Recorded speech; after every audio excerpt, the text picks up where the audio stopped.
$11.5 million. That is how much stock we have in Amazon right now. And we're not sure if that's even enough. We know the holidays always drive a ton of shoppers to Amazon. This year could be their biggest ever. It should be their biggest ever. If we look back at 2019, we know that that was their most profitable year ever. But in just the first 9 months of 2020, Amazon has already beaten their entire year of earnings in 2019. And that was before Prime Day. And that was before Black Friday. And that was before they were seemingly the only place anywhere that's capable of delivering anything before Christmas without having to pay expedited shipping. Their stock has been on fire this year. It's doubled since its low back in March, but right now it's down about 10% from where it was after last quarter's earnings report. So did investors run it up too much as a stay-at-home stock? Will the vaccine result in people going back to their old ways of shopping in stores? Is the company just not worth its $1.5 billion market cap? Maybe, or just maybe, are investors underestimating the potential for Amazon's future? Today on Dumb Money, we're going to decide if our $11.5 million investment is too much or if it's time to add some more Amazon to our shopping cart. This is Dumb Money Live with Chris Camillo, Dave Hansen, and Jordan McLean, streaming live on YouTube. We are Dumb Money. Hey there, Dave here along with Chris and Jordan. We are Dumb Money. Welcome to the show. If you haven't already, you know what to do. There's a little like button that just needs a little attention. There's a little graphic to remind you. Thank you. I'm what? Okay, so Amazon said they're expecting revenue between $112 and $121 billion this quarter. We won't know for sure until they report their earnings. That happens on February 4th. But the three of us have a lot of opinions. Chris, Jordan, you know how I feel about Amazon. The reason I have a third of my main brokerage account in Amazon stock. Do you think I'm crazy for thinking about buying more? I've got No, Dave. 3%. Dave, I made that decision already on Friday, as you know. Was it Thursday or Friday? I upped my Amazon position from 1,000 shares to 2,500 shares, which is a really big part of my portfolio. It's technically like that's about a third of my I don't know what you call it, my market cap of my portfolio. But a smaller part of my overall portfolio, because as you guys know, I am borrowing an insane amount of margin. In fact, that 1,500 shares of Amazon I bought was 100% on margin. By the way, can we do a show tomorrow about how much margin is too much margin? I really want to do a whole show about margin. That is a great topic. Yes, let's do that tomorrow. All right. Because how much margin did you say you have? I'm going to reveal the exact margin that I have because it's going to blow your mind. I'll do it on tomorrow's show. It's at the very highest that I've ever had. It's not the highest, but it's pretty close, and it's kind of scary. And I want to go over that, how much I'm paying in interest on that margin, and yeah. And is it worth it? Is it paying off for you? That's a great topic. And in fact, we were talking about this random penny stock that came up in our group chat, and I was saying that company is not worth that much. You could actually afford to buy the entire company on margin, but you corrected me and said you're about $2 million short of being able to just buy the entire company purely on margin. Yeah. So that's the danger of penny stocks. Oh man, totally. You know, I love that we're talking about Amazon today because you know we had a community member ping us, and you know he wanted us to do a whole show on, are we thinking like dinosaurs now? Are we too old school for having all this kind of allocation in Amazon and Apple and not being over allocated? I mean, we're in all the hot stocks too, but like we still have these monster allocations and these incumbent mega cap companies. And the question is, are we losing our touch? Are we losing our edge? Is there still a social arb opportunity in companies like Apple and Amazon? I just want to talk about Amazon today. That seems almost like a topic for yet another show, is kind of evaluating the top end of our portfolio, which is very heavily weighted towards these mega companies that aren't, I don't really even think you say that everything you do is social arb. I'm not really thinking of those as social arb for me. It's more just like these are the long-term winners that I want to be a part of. Yeah, I still view them as social arb, and I think as I talk about Amazon today, I'm going to do my best to focus on social arb angles of the trade. There are other components to the Amazon trade that maybe aren't social arb that I don't necessarily care about that much. But, Cowen came out this week, right, guys, and upgraded Amazon to like a $4,350 target price. That means Yeah. nothing to me. I don't care what any sell side analyst says about anything, other than it adds a little bit. I think for other investors, not me, but for other investors, institutional investors, it adds a little bit of CYA, right? Kind of cover your butt there, right? Because like when enough of these guys increase their prices, it seems safer to over allocate to Amazon at these levels. I don't know, guys. Can I start my first thesis here? Yes, I would Don't love you to know. think the last 90 days, 120 days has been all about kind of like you ultra high risk SPACs, ultra high risk, overvaluing IPOs just based on the heat index of consumer connection with those companies. I mean, there's so much stuff that's hot, hot, hot, and that's flying, and it's all working.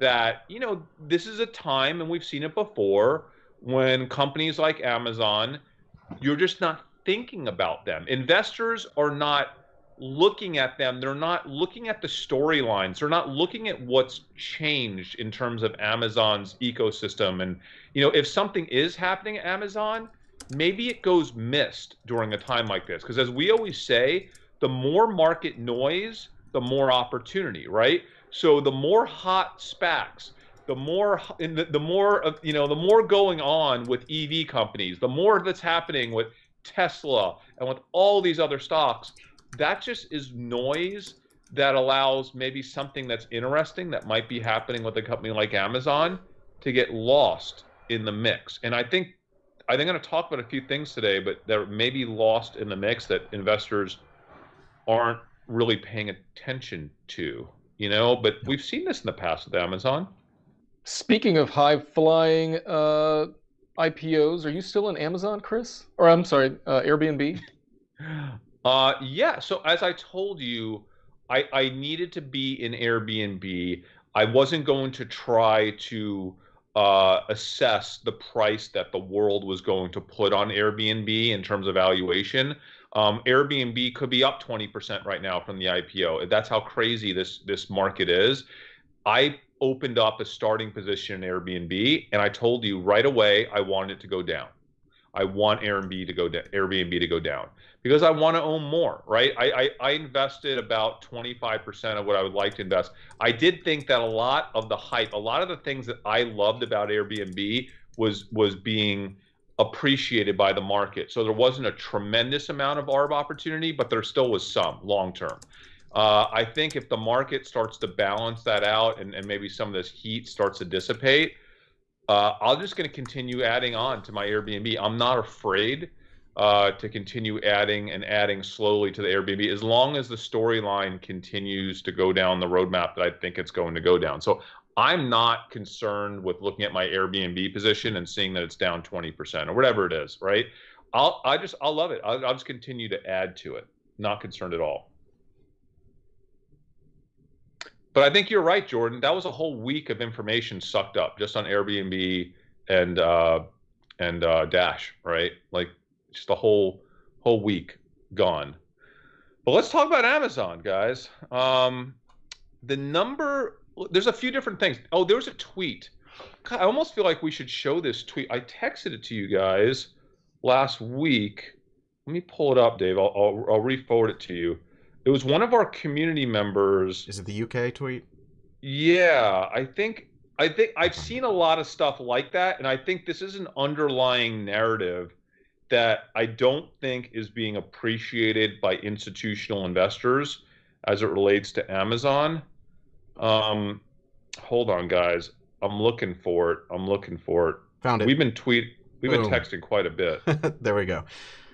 The tweet is, Amazon is the ultimate social trade right now. Had to do all my Xmas shopping on it because the retailers that aren't bust in UK have given up online with high prices and no stock.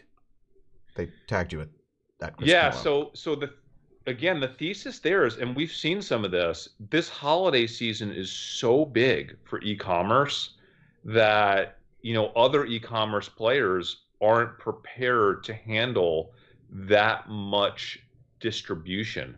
The delivery providers, the FedExes, the UPSs, the Postal Service, they're not prepared to handle that much last mile delivery.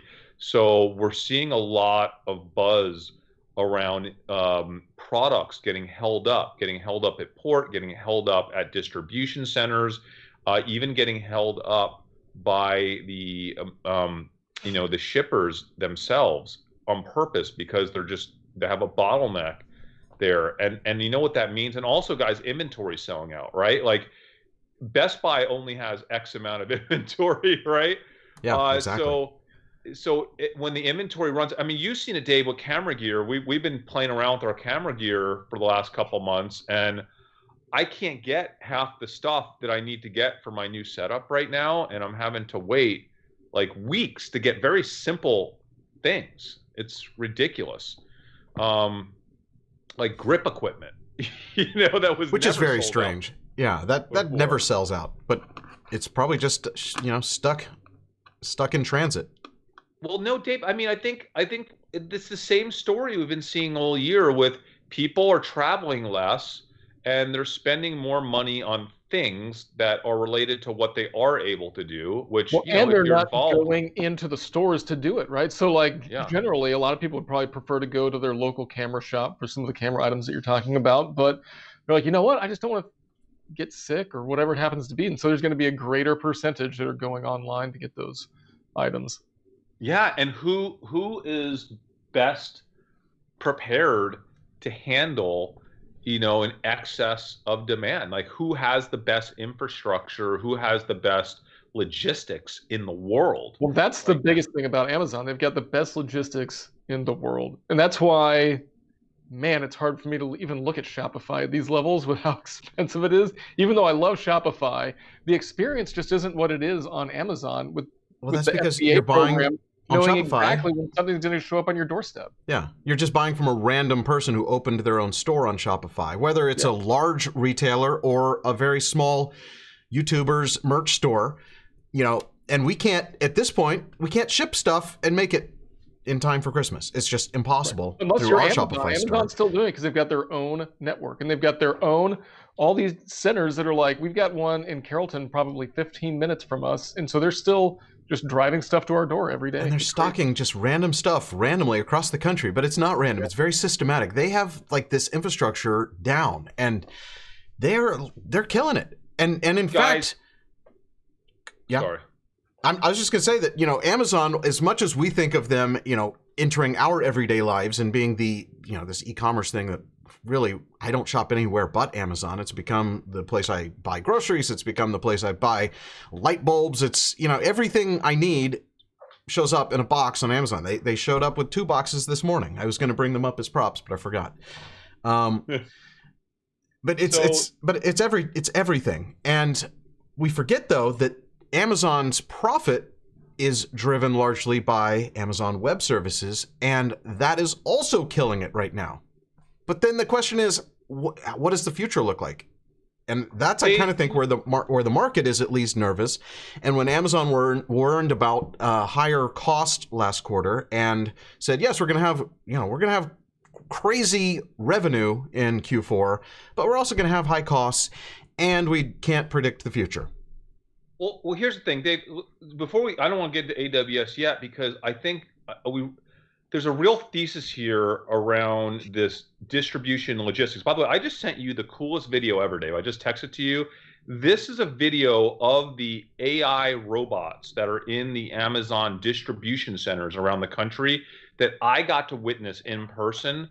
And I'm telling you, I will never forget this day. The day that me and my wife went and did the Amazon tour, it was like looking into our future.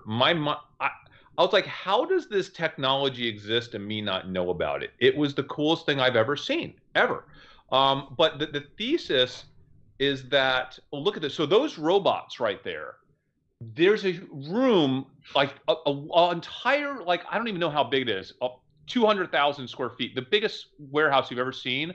And the entire thing is robots that those little shelves with all those Amazon products on them, each of those units, those bookcase type units, have hundreds and thousands of random products on them. They're not random. Okay. No, they basically randomize things because it's more efficient. Instead of saying, oh, we're going to put all of our iPhones back in this corner and we're going to put our dishwashing detergent in this corner, they just mix it up and might have dishwashing detergent right next to an iPhone, and then it maximizes the space, it maximizes the distance that those robots have to go to get to the nearest, Tide Pods bottle, and just goes and picks it.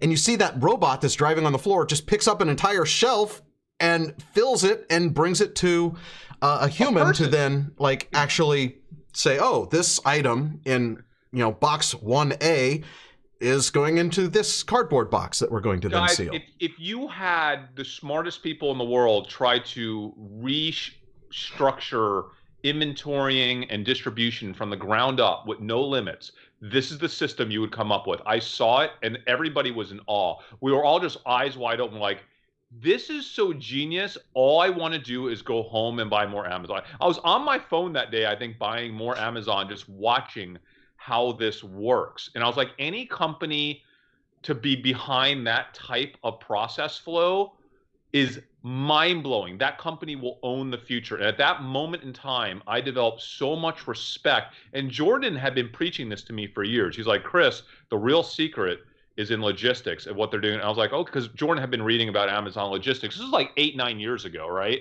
And I was like, okay, I believe you. But until I saw it for the first time, I was like, this is mind-blowing.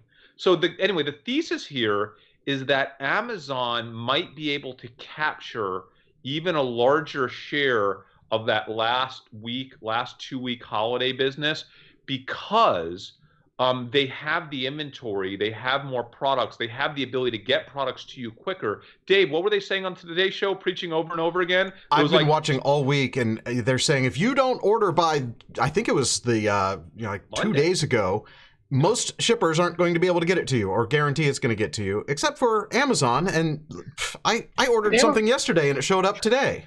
Yeah, Amazon is like almost offering same day right now. It is insane.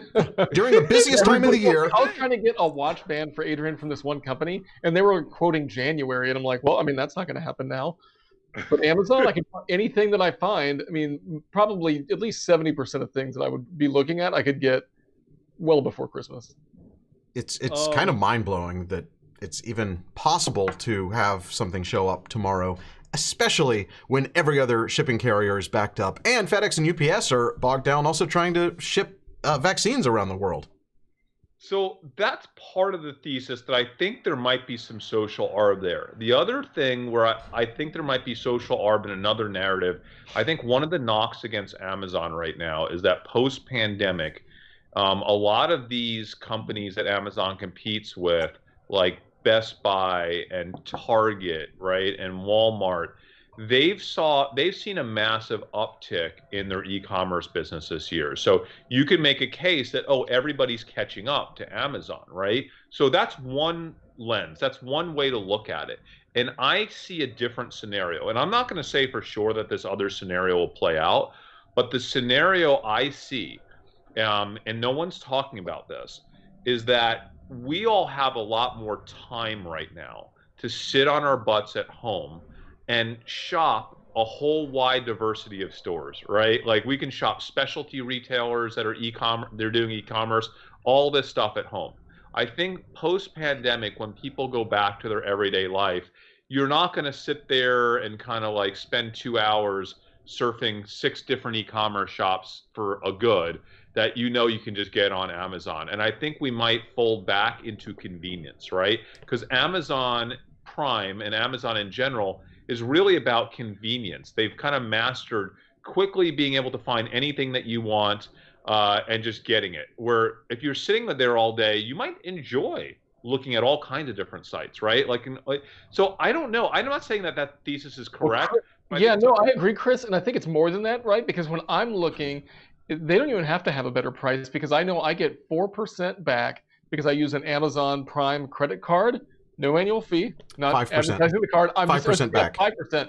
So basically, then that every month I get credit back to Amazon. So I've got that 5% that I can spend on Amazon again, and I know I'm basically getting 5% off of every item that I buy, and so they could be, right at the same price or a little bit more. And I'm going to buy it on Amazon because of that and also because of the logistics. And I know exactly what it's going to be here. I know they've got really good policies in place to be able to return things. And I mean, it's a better experience. But you think about that. I think most people, most ordinary people are probably just not even thinking too much. They're just like, they don't even realize that they're at home. They're spending more time buying stuff from weird places, but they get back to their regular jobs next year, they're going to the dry cleaner again, maybe they're going to restaurants, they're meeting people out at lunch, and when they need something, the instant reaction is just hop on Amazon versus looking at,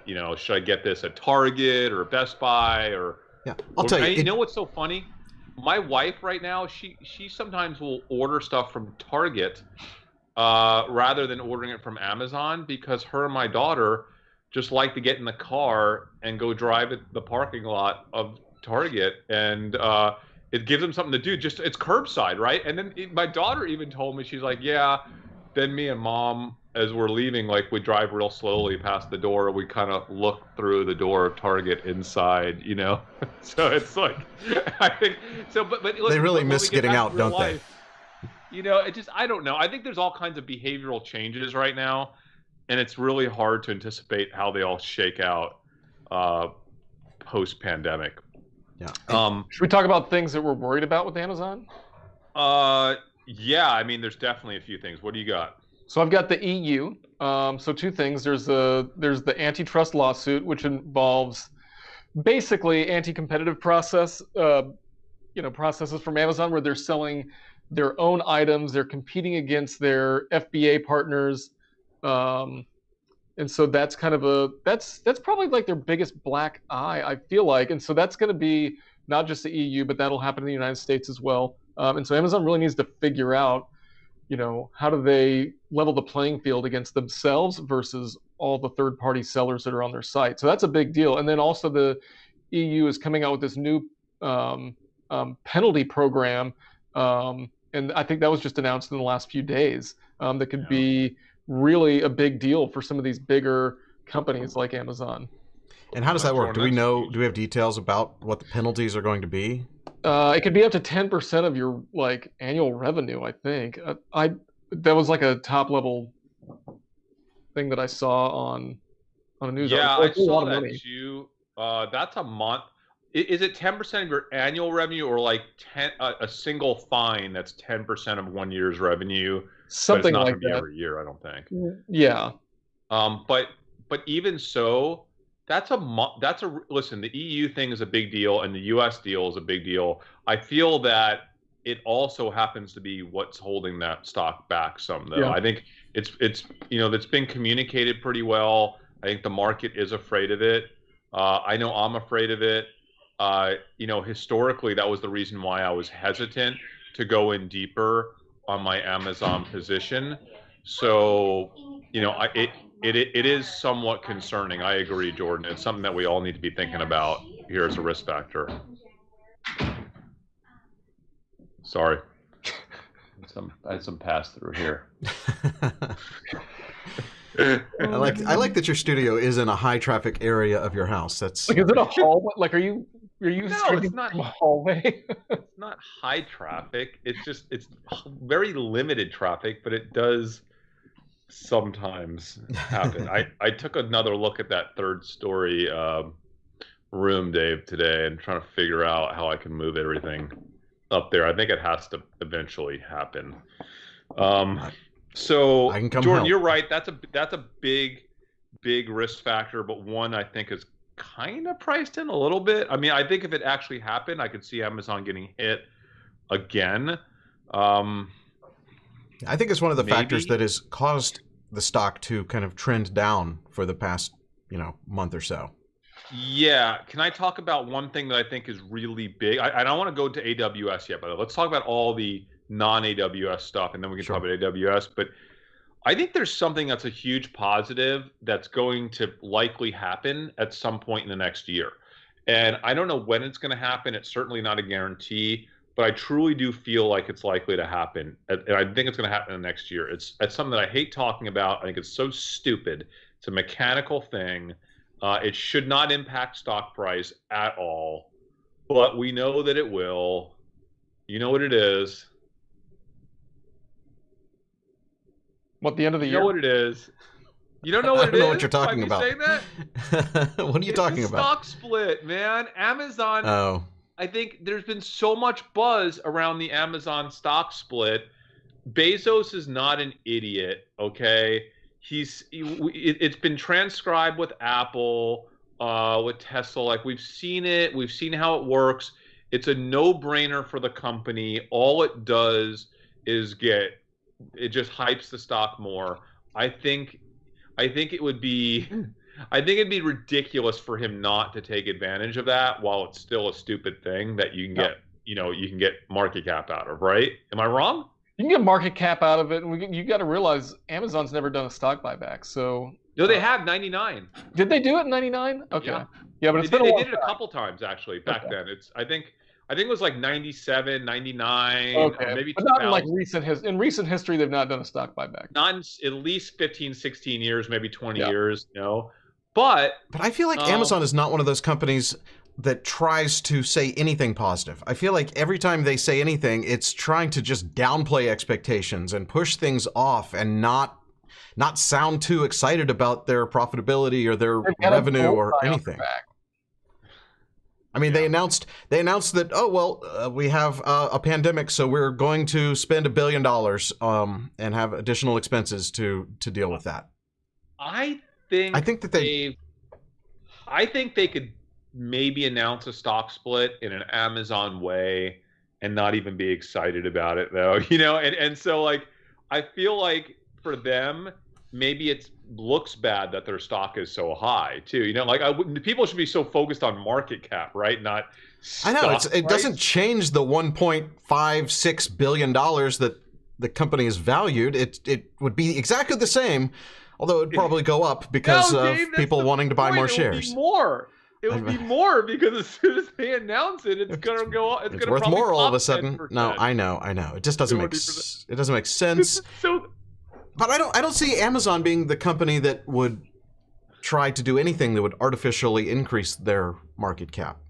well, I don't know about that. I feel like at a certain point it becomes an injustice to the investor base not to, when you've seen that simple mechanical act can dramatically help it. And listen, I think the higher the market cap on Amazon, it benefits everyone.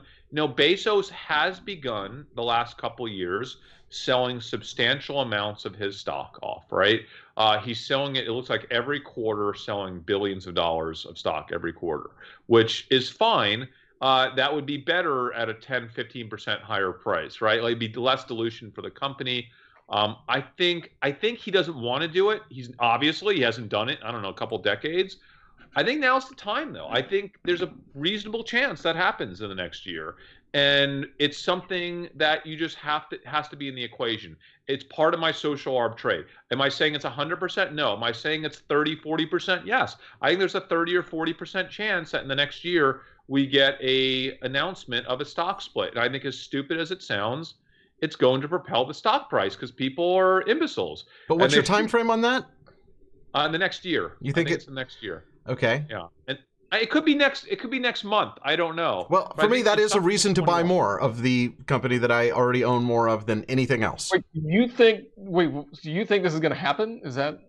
I think it's a 30 to 40% chance that it might happen in the next year, based on the amount of buzz that I'm hearing. And once you hear about something enough, I think it almost becomes, once Bezos sees that it's kind of an expected thing and it's not going to be a big splash, or he won't get, it won't be a big deal, I think he'll just do it because, he'll do it. It will help the stock for no reason that's good, other than the fact that people like it when someone does a stock split and the stock price is lower. It's ridiculous, but I think at some point he's just going to fold and do it. I think his CFO is going to be like, Jeff, everybody's doing it. Tim Cook is doing it. Tim Cook's, at some point Tim Cook will probably have lunch and be like, he'll have drinks with Jeff, and he'll be like, Jeff, just do the stupid stock split. You're crazy. These people are crazy. They're going to add like 10% to your market cap just because you have a lower stock price. Why not do it? He's things, right? It makes the stock more liquid, and it reduces the options premium. So that, like, those things, there is a reason to do it.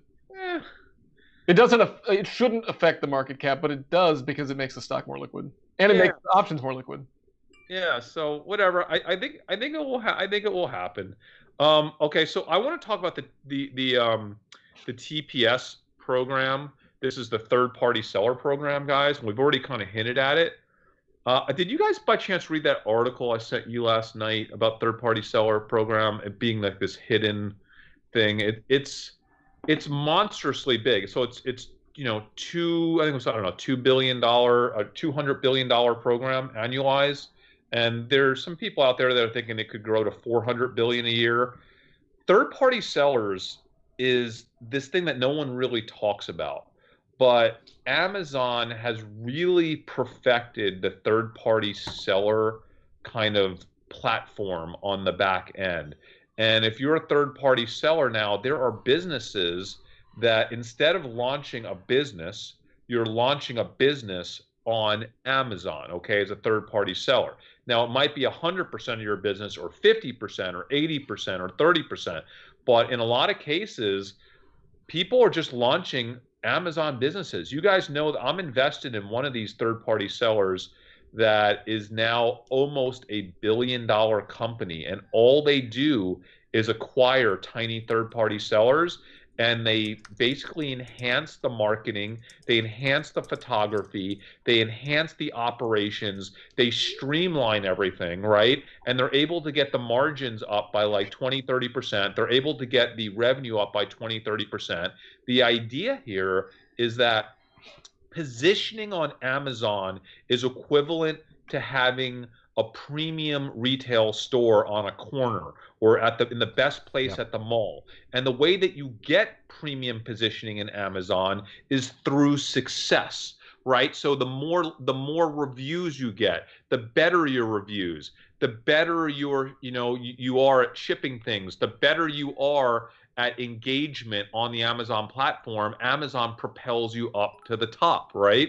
And then you basically get better real estate. And those companies that are doing well are getting acquired. And there's a whole ecosystem that is playing out on Amazon. And that's why, yes, Shopify is a huge competitor. And by the way, Amazon's supposedly looking at their own Shopify platform. But the Amazon in itself is its own thing. It's its own place that you have hundreds of thousands of companies that are just building on Amazon. And it's the good analogy is the App Store for Apple, right? I just want to say, if you can have a Shopify that had the logistics of Amazon, game over for actual Shopify. Which right? I'm really surprised that they don't have. Basically, it's just a storefront because people are already listing their items on there, whether they ship them directly or use Amazon, fulfilled by Amazon. They're already doing it. Why not just let you put a pretty skin on your Amazon store? Yeah, the FBA is the best part, right? And it's just all you're doing is a storefront. It's like an eBay storefront. They've created those back in the day. I mean, you do the same thing for Amazon. That becomes these sellers' websites, and then it's way better for the end user, for the customer. You guys know we're starting. We talked about this, a healthy cookie company that we have a big partnership on, and we are the kind of the funding entity behind this healthy cookie company. And a lot of the conversations the past 6 months is, do we launch as an Amazon-only store? Do we launch as an e-commerce only store? Or do we launch as a hybrid model, right? So we have a presence on Amazon and we have a presence on our own e-commerce through like a Shopify, right? And so these are the conversations that every kind of consumer product early stage company that they're having. They're trying to figure out how big should we be on Amazon? And it's really amazing, guys. And associated with that marketplace is advertising. And I want to talk about this because I saw a chart. I sent you guys, I think, another article with a chart of how rapidly Amazon advertising is gaining market share on kind of Facebook, right? And on Google. And the reason why is it doesn't get any better. Like the data, it's all about data. So we're launching a healthy cookie company, right? Can you think of a better advertising medium for us than advertising on Amazon to a consumer that has a history of buying healthy cookies?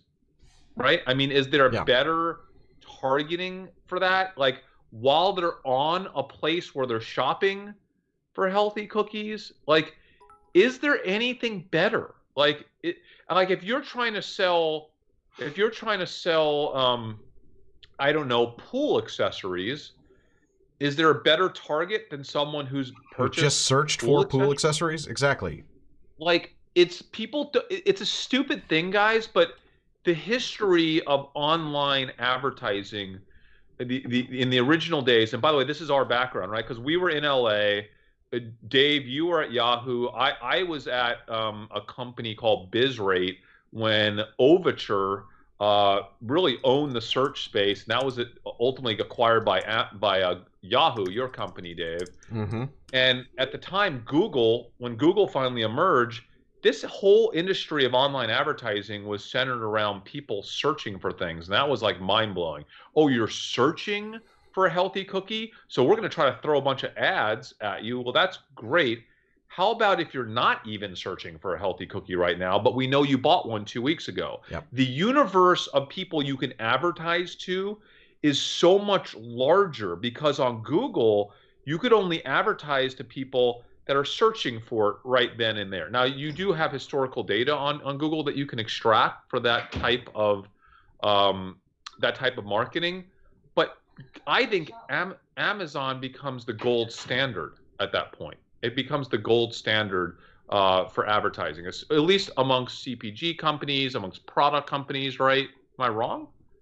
No, absolutely. That would be the way to sell anything. If you can just look at people's actual purchase history and say, we want people who do things like this, like people who bought this product, we want to show up, whether they're looking or not. And the most appropriate time to show it is when they actually are looking. So it's kind of like a midterm social arb thesis because I just think that's one area analysts have talked about it more the last year, right? So we're starting to hear more conversation about advertising on Amazon. But, look under the hood and we're talking about a product that could be the size of what the Facebooks and the Googles are doing, right? I mean, that's kind of mind-blowing, guys, and something that I think is super underappreciated. I mean, people are talking about Amazon Pharma, and we could talk about that too, guys. Like Amazon Pharma, if you look at all the areas that Amazon can grow, like pharma is definitely one of the largest untapped areas where they can grow. And I think that's why they're planting big seeds in that space. And we did this with Chase last week on our pharma show. Dave, I know you did it with me. We signed up for Amazon Pharma, and I already did the process to move one of my prescriptions over. And I haven't moved any over yet, but I'm going to the next time I actually need to refill. Dude, it's magical. Like if you're watching the show today, I would highly recommend that you go to pharma. Not pharma. Successful. It looks like we're back on the air now. Are we back? Maybe. Shoot. I don't know. It keeps dropping. I'm gonna have to get a secondary internet just for the stream. Can I do this on a hotspot? Can I do it from my phone? That would be better than what I'm doing right now. You'll just run out of. We're back. We're back. Maybe we should be back, but we should be choppy also because it keeps going between green to yellow to red to green. I blame. Why all of a sudden, Dave? Why today? I don't know. I can't reboot or it will definitely kick us off and we won't be able to get back on fast enough. So I can't jiggle the internet switch enough. Shoot. We haven't even gotten to AWS, or we haven't even gotten to the funnest part, Zoox. That Zoox thing is kind of crazy. Yeah, I always think that's like cheesy stuff, like the drone that's never gonna happen. No. Zoox is not. No, Zoox is not cheesy. Zoox is legit. I want to get Dave's opinion on this because, man, Zoox is a big deal, dude. And let me tell you why. Okay, when guys, I'm sorry, we're gonna start talking about driving self-driving cars now in Amazon. Right? So, listen, I'll tell you why, Jordan. It's not because first of all, that car. Look at this thing. This is what I've always said. Why do we have to drive cars that are designed to look like stagecoaches? Because that's just the history of how things progressed. Why not just build a box on wheels that you could, I mean, this is a 4-passenger deal, but I think you could just have a living room that rolls down the street and drives you to where you need to go, and you don't need to look out. You just go where you need to go in a nice, comfortable box. But Dave, what is most important, the storyline that I think most people, they see this thing, they're like, oh, that's a goofy thing. Oh, that's Amazon trying to get on the game. First of all, the company they acquired, Zoox, has been around since, 2014, has 6 years on this. They have all the crash tests. They're actually ahead in a lot of areas. But we have to assume at some point the self-driving thing is going to click. It's going to click for Google, right? It's going to click for Tesla. It's going to click for Amazon, a few of the other companies that are doing this in China. Yeah. But here's the thing, guys. Click for Uber. You have to have a network, right? And what is the one thing that Amazon has right this second? Amazon Prime, right? Amazon Prime. And that loops into everything. We were talking about Amazon Pharmacy. The reason to use Amazon Pharmacy is because you can now, included with your package, get your drugs delivered for free in 2 days. You can watch Amazon Prime Television for free. Just turn on your TV. It happens to be there. And I mean, this is yet another thing. Instead of having to have Uber and Lyft, you already have the Amazon app. If you could just request a car already in the same app you've already been using. But it's still like if you get to have the awkward conversation with your Lyft or Uber driver. Well, yeah, but we know that those are going autonomous eventually, right? So it's just it's a matter of time before that is no longer a gig economy company and just an autonomous vehicle play. So they're looking to test this in 2 cities very, very soon. Full autonomous taxi rides. But again, the element that I love here is you either have you could think about this 2 ways. You could think about autonomous cars as, oh, there's going to be a winner. And you could say, oh, the winner is the only one that's going to be able to do it. Or you could think about it in a different way. From a technology standpoint, we're going to get the technology that's needed to get this done, and the government regulations is going to eventually get to a point where they're going to allow this with the safety features in place, right? And when that happens, there's not going to be one company doing it. There will be 5 or 6 doing it, okay? Or 7 doing it. And I think Amazon is one of those 5 or 6 companies and they have a major leg up on the competition, because they already have, they already have a global network, right? And they have your credit card, they have you for Prime. Because they have you for Prime, they could probably offer this service for less money, because guess who is financially healthier than Uber, guys? Amazon is, right? Now, Tesla, maybe, but you know what? Amazon's financially healthier than Tesla is, okay? They're financially healthier than Google is probably at that point in time, right? So I think that you have to look at Amazon as a leader in the space, and nobody does right now. Nobody does. No one. It's underappreciated. It really is. So because nobody even really associates them with being involved in this.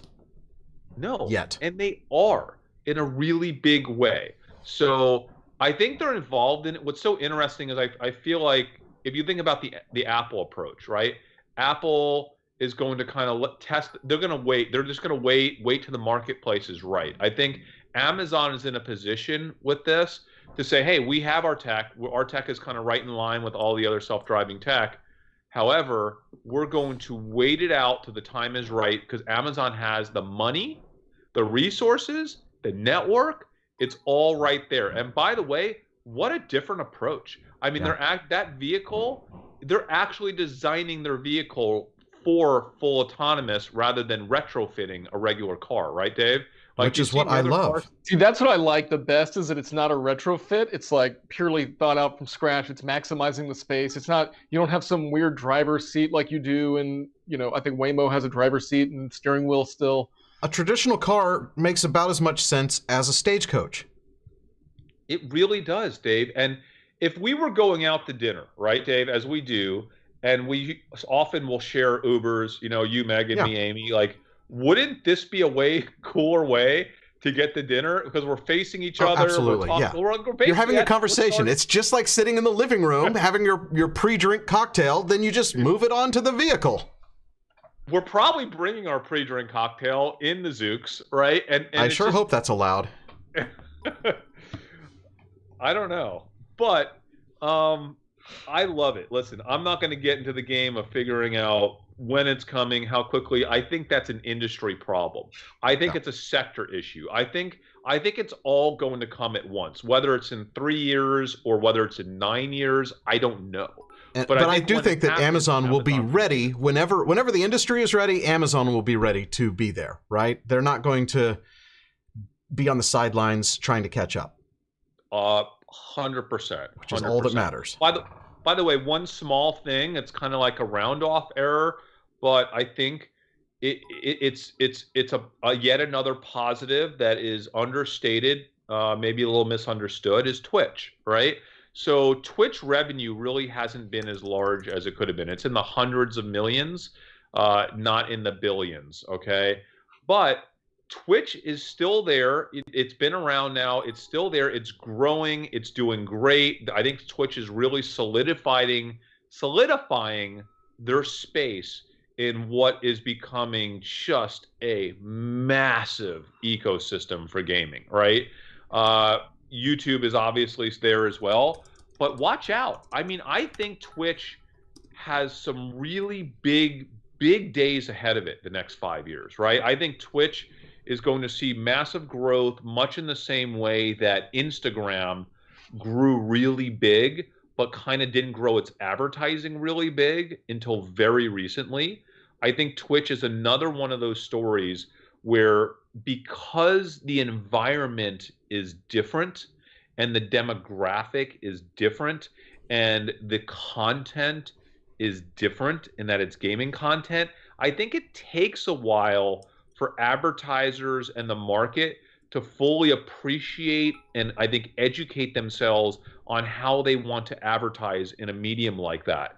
But I think you can't, it's a monster medium. It's monstrous, guys. It's monstrous. And I don't think the investment community appreciates it the same way the investment community did not appreciate Instagram for a long, long time. And that's why I was investing in Facebook years ago, is because of Instagram being underappreciated. And now it's finally being appreciated. So, yeah, look, none of these social arb elements to Amazon are like, this is the one. But there's a lot of different kind of storylines, a lot of different narratives of social arbs. Some are short term for the holiday season, some are midterm, some are longer term, like the Zooks car guys, right? Yep. But there is, what I'm trying to express is, people are like, well, you can't social arb Amazon now. I'm like, yes, you can. There's a lot of social arb thesis going around this company. And by the way, we're not financial advisors. Let's get that out of the way. Do not trade on our data. I just want to walk you through the thinking behind why we kind of double down or 2.5x my Amazon investment. So do your own homework. I don't know your risk tolerance, guys. Make your own decisions based on your own research. But that's why we're doing this. And that said, do you guys want to talk about AWS a little bit? I'm just needing to buy some Amazon real quick. Hang on. Well, it's still... AWS, the thing we know about AWS is it is where they make their money. Like, as far as being a revenue to profit center, it is the profit center for them, right? And it is, you know, they have contracts with giant companies. We know that Zoom has been a customer. and has doubled down. But yeah, I mean, if you're a startup company, are you gonna go anywhere? I mean, yes, you have Amazon, or you have IBM, you have a few competitors, but I mean, listen, Google's doing well, Microsoft is doing well. IBM is partnering with Amazon now for the most part on cloud. And now we have what I think is the interesting story when it comes to AWS is Snowflake. Snowflake has, again, sucked all the attention out of the market when it comes to cloud computing. If you look at Snowflake's revenue multiple, I think if you were to give the equivalent multiple to AWS should be like a $5 or $6 trillion company right now, right? Like it's now obviously Snowflake is a smaller company. They're growing at a faster clip. I know that. So you got to give them a higher revenue multiple. But still, they're sucking the wind out of the attention of investors right now. And yet here we have AWS with huge mega wins, guys. Mega wins. You just said Zoom, Dave. Yeah. Zoom just literally solidified their relationship with Amazon forever, it seems like. In the last few weeks, they announced it, right? Like, they're like going all in on AWS. And is there a better partner in the world right now than Zoom for AWS? I mean, that is incredible. Let me tell you what I like about AWS. It's not just that you can move your infrastructure over there, but it's sticky because they provide so many things that are very convenient that you can't just build yourself. And so when you move something over there, you start taking advantage of all these things, and then you're stuck. You're never gonna switch. Yeah. So Jordan, you built eCarList. Obviously, you eventually moved it over to AWS. I mean, that was we were just kind of using their servers, and maybe we used S3. But the deal with AWS is they just keep releasing new products, new services. They've got search as a service. They've got email as a service. I mean, just tons of different things. I mean, we really started taking advantage of it at Ticker Tags, and it made we could develop things a lot faster just because we took advantage. There's a complaint about AWS that it's more expensive, right, than hosting it yourself. And it might be, but you can probably get away with fewer employees because you're developing things so much faster. You've offloaded a lot of that,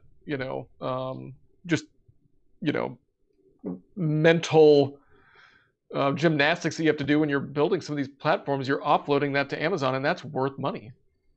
Yeah, it is. And listen, Amazon is really aggressive. They've gotten more aggressive with their AWS sales team. We were very close with the head of AWS sales for finance at Ticker Tags. He became a friend of ours. And, I was always impressed with how proactive AWS was when it came to identifying and partnering with early stage companies. Now, we all know that Microsoft and to a lesser extent Google has kind of pre-existing relationships with most of the world's largest companies. And the knock against AWS was, how do you compete with Microsoft when they have salespeople already in with every enterprise company in the world?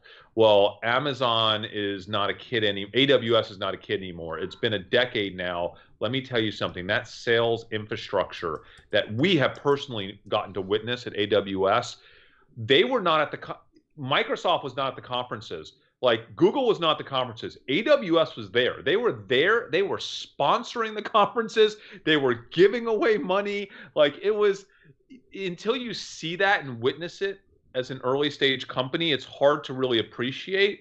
But I was always super impressed. And let's just talk about some of the big wins, guys. So AWS, not only Zoom, and Dave, that might be the biggest in terms of solidifying their business with Zoom this summer, but Viacom. Did you see what they're doing with Viacom?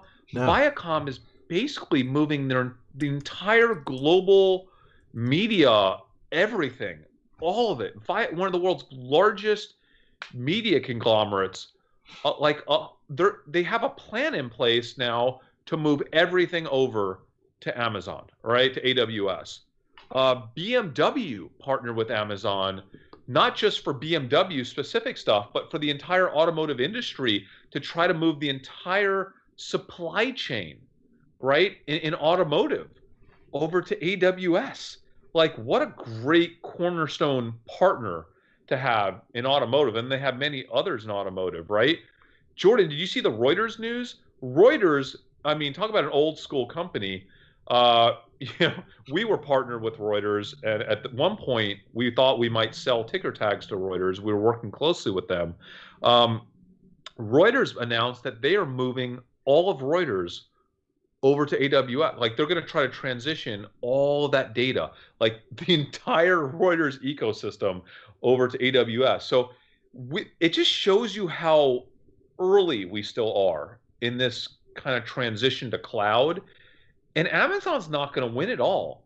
But don't think for a second that they're not going to be there at the top of their game sharing all the new wins with Microsoft. Every company that's going to do this, they might not end up with Amazon, but Amazon's going to be on the list of, cloud providers that they look at.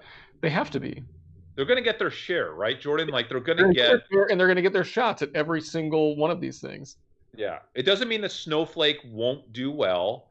Obviously, each of these cloud providers has a different value prop. Like they all have pros and cons, right? Every one of them has pros and cons, and a lot of times it's relationships, and honestly, a lot of times it's the person making the decision and their biases, right, Jordan? It's like if they have a bias towards one type of working relationship, you could have some sort of bias, or you could have an infrastructure bias that kind of favors how Azure is set up a little bit more than maybe AWS is set up. Exactly. So, I think people get caught up in the, now we got Snowflake as a competitor. I mean, listen, Snowflake they're like an ant, this whole hill. There's such a tiny part. So Roberto commented, AWS could be its own company. Yeah, it could, and I wouldn't be surprised if it wasn't spinned out at some point, right? Forcefully, maybe, right? Well, yeah, that's what I'm saying. With all the scrutiny. Well, and we look at that. We put that on the list of risks, but in reality, I think the parts of Amazon end up being worth more than Amazon having to just be one big company, right? Yeah, you get shares of that, right? whenever I would love to have some shares of AWS. Yeah. So this is a topic that I think people read about sometimes in the news, but don't fully understand. They're like, okay, so you'll often read about, okay, the company would be worth more in pieces than it is collectively. And let me explain this to the community. The reason for that is certain industry sectors get certain multiples, right? So cloud computing gets a monster multiple, as we all know from Snowflake, right? A monster multiple. Self-driving, cars, right, would get a monster multiple. So the problem with Amazon is that, pharmacy would get a certain multiple, right? Digital pharmacy. By Amazon having all of this under one roof, there's really no way to properly give those multiples because it all gets confused and, aggregated together, and you can't really unleash those values. Now, ideally, in a perfect world, you would develop multiples for each of those pieces and like add them up together, but that's just not really how it works. It should work that way. You fine-grained, insight into each one of those individual businesses. They give you like little nuggets and little pieces, and then a lot of people, there are people that spend a ton of time trying to break down the information that they get, and then bring in other information, and then really try to like estimate what's going on inside of each one of those individual businesses. Yeah, and by the way, guys, it was its own organization.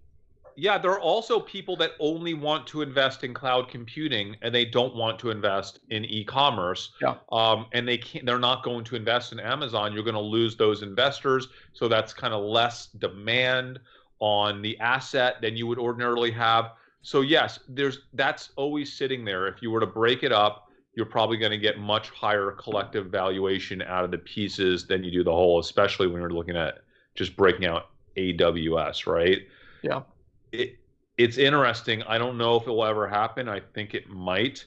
But again, I think AWS, we'll see how this quarter goes. I think it's interesting about AWS, not only that, and the value of it is just how it came about. Is that Bezos basically was maniacal about making sure that when they were building out Amazon, that everything was a service, right? He wanted everything to be a little contained service, and that each piece has its place.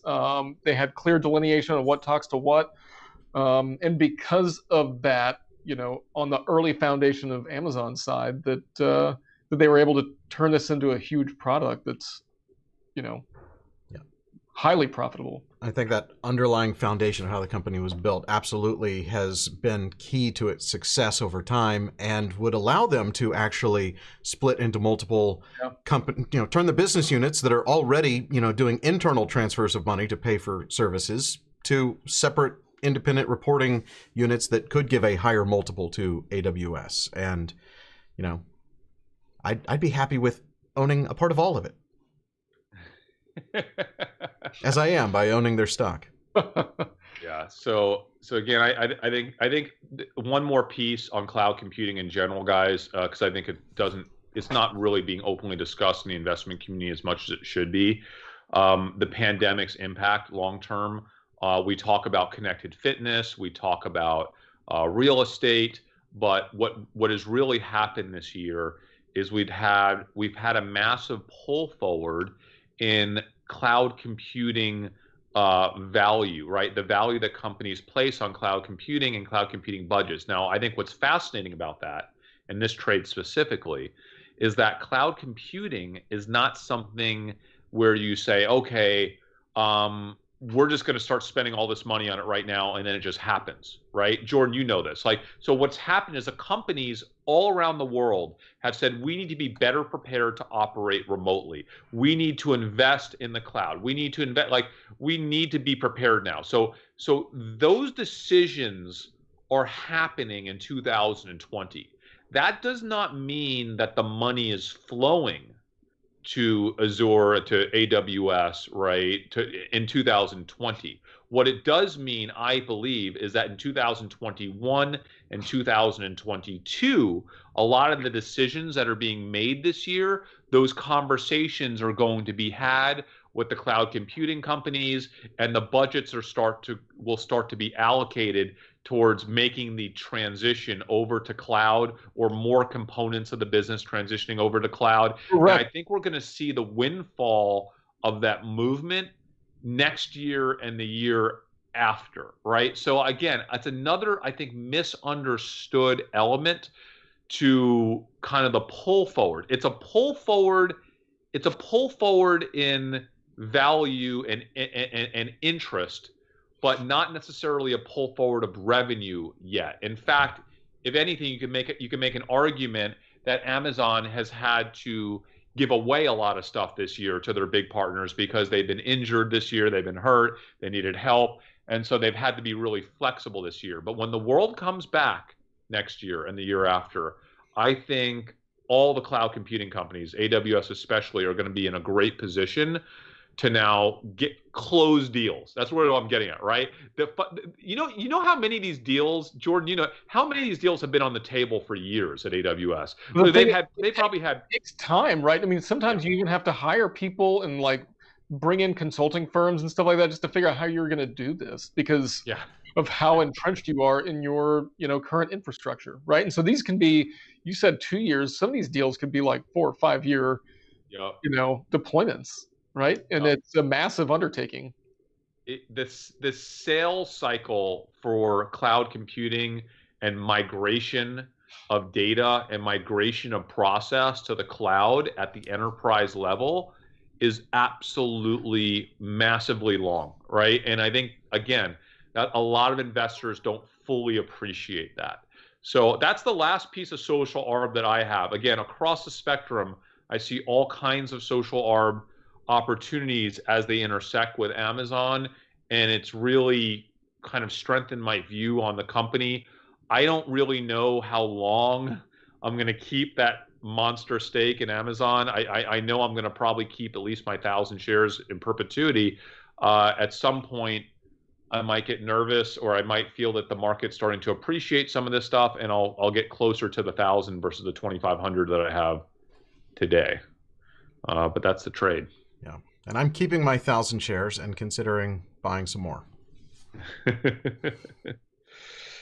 Oh, all right, dumb money community. Did I add to my cruise stocks today? So that's a great question. Let me just say this. I am thinking about it quite aggressively right now. I know that we've had a little bit of a correction in some of these travel stocks. Let's see where not they are. Huge, but Royal Caribbean's still down for the last 5 or 6 days. Yeah, I like that. Yeah, I do too. I like that. So I'm considering it. I'm considering going in a little bit heavier. The problem is, and I think this is a good transition to tomorrow's episode, is everything's a trade-off, right? I can't be in this heavy in Amazon and then also start to get closer to doubling down on my travel and post-pandemic back to life stocks, because there's only so much margin available, and at a certain point you're just mentally insane if you're going to put if you're going to go 100% on margin for a long period of time, because there's tail risk. There's always tail risk in the market, and I'm trying to figure that out. And I think we'll have that conversation tomorrow about, if for those of us that are in on margin, how we think about it, what the risk factors are, and how it could really bite you in the butt. So tomorrow on Dumb Money, how much is too much margin? 8 figures in margin. Too much? Sounds not enough. Sounds like too much. Know. Sounds like Can too much. Someone help us with the title for tomorrow's episode? I don't know. How much is too much? We need a clickbaity title, guys, for tomorrow's episode. Can someone help us? We're supposed to tell them that we're clickbaiting. Well, listen. If we're going to be transparent, if we're truly going to be the transparent money channel, we have to be transparent about everything. Good point. Everything, yep, including our clickbaity titles. We made a decision. We used to have the most boring, most accurate titles ever when we first started, and our own community members were ripping on us, and they were like, "Guys, you're never going to grow the channel unless you start getting more clickbaity thumbnails and titles." And we're like, "Well, I guess if our own, community, if our viewers are saying, yeah." we have their permission to do that, so that's kind of why we've been doing that a little bit. I owe my broker $5 million every day. There's a title. Just put 10 million in margin in the title. I get margin calls. How to not get a margin call? I can't say that because I get margin call when I do this. Yeah. Bad day. $20 million margin call. There's your title. Hopefully not. That would be a big margin call. I borrowed, and I'll tell you how much. You'll find out how much on the thumbnail, but I just borrowed X million in margin. Hey, back to Amazon. I want to say something real quick. I just pulled up my email. Sorry, I'm not totally focused, but this is good. Amazon Smile, the Cystic Fibrosis Foundation just got $19,900 from Amazon Smile this month. Dude, how awesome is that? Yeah. Are you on Smile? Oh, you're not, because you're on your credit card program. I'm on Smile. Yeah. That's what I've been doing. Well, even if regardless of how you pay, you still, if you go to Smile first, you can choose your charity. Okay. It basically undoes any affiliate links you might have clicked, and everybody should do smile.amazon.com. Yeah. Figure out what charity you like. I like the Cystic Fibrosis Foundation. Chris likes a lot of children's charities, but pick one that means something to you and do. I mean, it's free money for those charities. Why not do it? Dude, it's a no-brainer. No-brainer. Absolute no-brainer. Someone says, look at iRobot as a short. I have a lot of stuff. We will look at a lot of stuff in Discord, guys. I know someone has been sending me over and over again their thesis on Canada Goose. I have not looked at it yet. On Montclair. This says the goose is cooked. Is that like an actual thesis in our? I'll look at it, guys. I'm nervous about some of these short thesis reports because it's so hard to get good data out of China, and a lot of these companies like Goose are in China, and I know that tourism is kind of down in China, so that's going to impact negatively Goose. I think Goose is probably a big fat negative in the U.S. Do you think Goose is cooked? What? The goose is cooked. It's pretty nice. And you should see he has like a turkey as his deal. I don't know if you could see this here, but yeah, you're shining a light into the camera. Turn your brightness down and it's too bright, right? Is that the deal? Too bright? Turn the brightness down and cover your eyes, and then maybe it can focus. Yeah, there it is. There you go. The goose is cooked. The goose is cooked. It's cooked. So I'm gonna read through all this stuff, and if I like one of them, maybe that'll be Thursday's show, one of these short reports. But I'm really hesitant to go short on anything right now. It's just, I don't know. But if I were luxury, like these luxury apparel companies like Goose, I can't really do anything on Montclair because it's a foreign company. Remember, we can like buy stock, but we can't really short them. There's not. They might have an ADR. I'm not sure here. I don't remember. By the way, if you guys want to see the funnest Montclair episode and you watch all three of us getting kicked out of a mall, we have that on the OG Dumb Money channel. I don't know what it was called, but it was a whole episode about us investing in Montclair, and we're in Neiman Marcus with our cameras getting booted out. The weird thing is, like, you guys are strangely okay with doing stuff like that. I was so uncomfortable.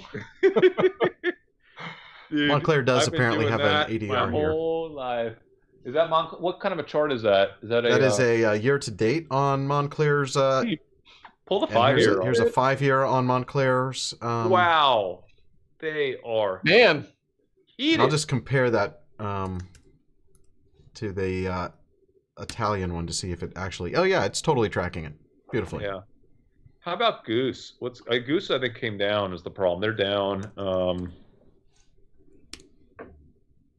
I am going to spend some time this week on some of these potential short stocks, because I feel just from a balance perspective, I wouldn't mind taking a short position in one of them, but we might be in a situation where we have no losers because they might do less business, but the business they do is through their e-commerce store with significantly higher margins. So remember that, okay? Like a lot of these companies might be doing less stuff, selling less stuff, but the stuff they sell, they're selling it at much higher margins because they're selling it direct. And as a result of that, they then have that customer connection, right? That they can market to over and over and over again. So the pandemic is actually really good for a lot of these strong brands that people will buy it and they'll go direct to them to buy it. Yeah, so in the comments, people are asking, why are we so long in the market? Are we not fearing a pullback? What about shorting Tesla?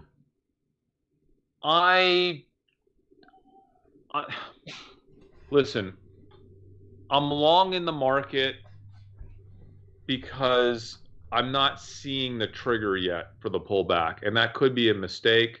I'm just not seeing it yet. I think going into the new election cycle, I think we still have stimulus in front of us, right, guys? It's not behind us. We can debate all along how big it's going to be, what it's going to look like, but it still will be stimulus. I think, the Democratic administration is going to have every incentive not to come into office and shake up the market too much right from day one. Mm-hmm. So, I just think there's tailwinds. There's some tailwinds that are still here. Maybe I'm missing something, but the biggest I feel like we've got tailwinds of growth, right? We're going to be growing from the lows a couple quarters ago, and we've got we probably have some inflation in front of us, right? And so, But the biggest tailwind for me, guys, the biggest reason why I'm long in the market right now is coming out of the pandemic. It's a well-telegraphed thing at this point, but I think it's a big deal. We have not seen what it's like to come out of a pandemic in our lifetime, right? The only thing we can look to is kind of the roaring 20s, and I think we'll see that again. We haven't seen what that is like on human behavior and on just our purchasing behavior to be coming out of a pandemic unlike we've ever seen, not just in this country, but globally. We don't know what that's like yet. And my gut tells me that it's probably going to be bigger than anything we've ever seen. And I think that governments are going to get just enough money out prior to that happening to ensure that there's money floating out there. And then I think once that does happen, all the restaurants, all these businesses are going to reopen. All this stuff is going to restart. It's like a rebirth, right? And I think we're going to see, listen, I just think it's positive. I think it's positive all around. I don't want to be short that market. I just don't.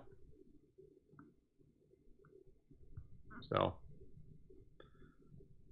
I'm going short on my internet connection and switching providers because this show has been just a disaster. We keep bouncing all the way down to like 0 kilobits per second and then right back up to normal. Let's put it out of its misery then, Dave. I think we'll come back tomorrow. We have a big show tomorrow though, because we're gonna talk about my margin, Chris's margin. We're going to talk about why Jordan doesn't use margin right now, anyway. I believe. Yep. And how much is too much? Now, by the way, but I do not use margin. So, how much is too much? Tomorrow on Dumb Money. We will see you then. Oh, and go to dumbmoney.tv. Follow us all the places. Do all the things. And one last thumbs up before you leave. Could you just hit it before you leave? That'd be super cool. Yeah, super appreciate that. Yeah, boom, smash it. Thanks, guys. All right, we'll see you next time.